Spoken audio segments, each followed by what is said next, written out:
वालेकुम, कैसे हैं आप सब। Welcome back to my channel. आज की ये वीडियो बहुत स्पेशल होने वाली है क्योंकि आज मैं आपको बताने जा रही हूँ कि आप कैसे रोज़े में अपने प्यास को कम कर सकते हैं। जैसा कि आप जानते हैं कि रमज़ानुल मुबारक का महीना है और दूसरा अशरा जो है शुरू हो चुका है। अल्लाह ताला हम सब के लिए आसानियाँ करे, अल्लाह ताला हम सबके रोज़े कबूल फ़रमाए।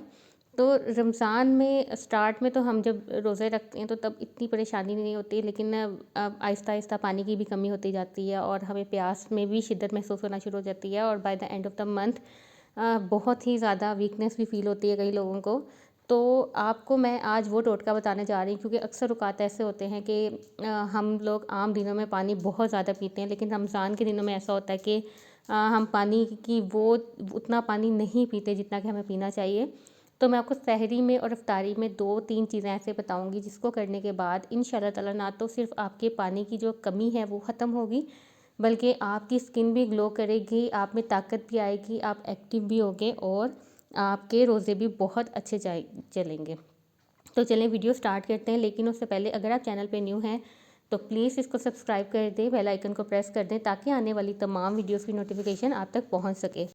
तो सबसे पहले तो ये है कि आपने जब सहरी करनी है तो सहरी में आप एक मामूल बनाएं लाजमी तौर पे, वो ये है कि आपने दही का इस्तेमाल करना है।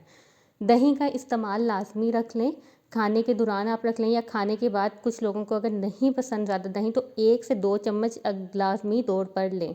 अच्छा, दही का ये है कि अगर गर्मियाँ हैं तो दही खट्टा भी हो जाता है, तो खट्टे दही को मीठा कैसे बनाना है ये मैं आपको पहले बता चुकी हूँ पहली वीडियोज़ में।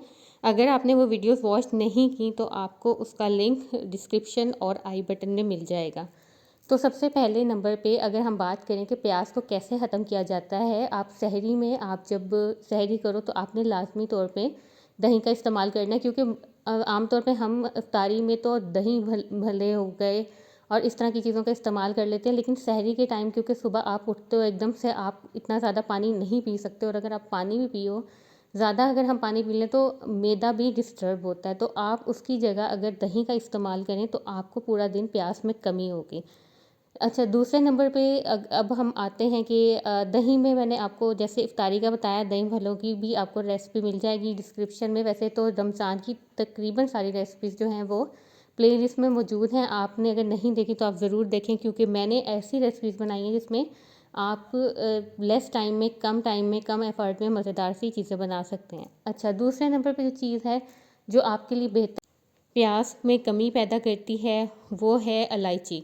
आपने सुबह सहरी के दौरान, क्योंकि देखें जब इफ्तारी होती है उसके बाद आप जितना मर्ज़ी पानी पी लें तब आपको कोई इतना मसला नहीं होता, लेकिन अगर जो सहरी होती है, सहरी से लेकर इफ्तारी तक ज़्यादातर लोग काम करते हैं और जो जॉब पे जाना हो उन्होंने जॉब पे जाना है, जिन बच्चों ने स्कूल्स जाना है, कॉलेजेस में जाना है, यूनिवर्सिटीज़ में जाना है, तो पूरा दिन जो होता है उनके लिए बड़ा मुश्किल हो जाता है। तो आपने इलायची लेनी है, ठीक है, छोटी इलायची लें, उसके सिर्फ 3 दाने। वैसे तो अगर आप चाहें तो आप पूरी इलायची भी खा सकते हैं, उससे तो ये फ़ायदा होता है कि आपकी मुंह की जो स्मेल होती है वो भी ख़त्म होती है, साथ ही साथ आपके दिल को भी ताकत मिलती है। इलायची दिल के लिए बहुत अच्छी है, अगर आप इसका इस्तेमाल करते हो तो ये आपको ताकत भी बख्शती है। तो आप इलायची का इस्तेमाल करें, रोज़ के 3 दाने आपने सहरी के बाद इलायची के खाएं और उसके बाद आप ये देखिएगा कि आपके अंदर कितनी पॉजिटिव सी चेंजिंग्स आती हैं, आप कितनी एक्टिव रहना शुरू होते हो और आपके दिल को भी ये सेहत बख्शती है और आपको सुकून देती है। और सबसे अच्छी बात यह है कि ये आपको प्यास नहीं लगने देती। तो ये 2 चीज़ें ऐसी हैं जो कि बहुत ही अच्छी हैं, बेहतरीन हैं अगर आप रोज़ा रखते हो। और अल्लाह ताला हम सबको तौफ़ीक दे रोज़े रखने की, हम सबको नेकी करने की तौफ़ीक अता फ़रमाए।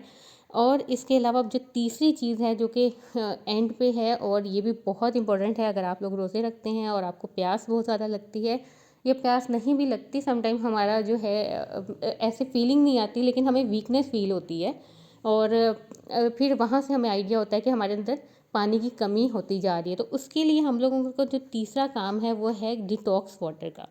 आप डिटॉक्स वाटर भी यूज़ करें, उसकी रेसिपी आपको डिस्क्रिप्शन और आई बटन दोनों में मिल जाएगी, क्योंकि मैं आपको साथ साथ रेसिपीज़ भी बता रही हूँ कि आप जो खाते हो आपको ऊपर वही चीज़ दिखती है। तो मेरी कोशिश ये होती है कि आपको हेल्दी से हेल्दी की जो है वो मैं चीज़ों की रेसिपीज़ बताऊँ और आपको हेल्दी टोटके बताऊँ ताकि आप अच्छी ज़िंदगी गुजार सकें। तो उम्मीद है आपको आज की वीडियो पसंद आई होगी। इससे रिलेटेड कोई भी क्वेश्चन हो आप मुझसे पूछ सकते हैं और कोई भी आपको क्वेश्चन आप पूछना चाहते हैं आप कमेंट में लिख दीजिए। वीडियो को पसंद आया है तो इसको ज़रूर लाइक करें, अपने फ्रेंड्स एंड फैमिली के साथ शेयर करें, ताकि अगर किसी को भी इस तरह का कोई मसला हो तो वो ठीक हो जाए। और ये सदका जारिया है नेक काम को शेयर करना। उम्मीद है आपको आज की वीडियो पसंद आई होगी। मिलते हैं नेक्स्ट वीडियो में, तब तक के लिए अपना बहुत ख्याल रखिए। अल्लाह हाफिज़।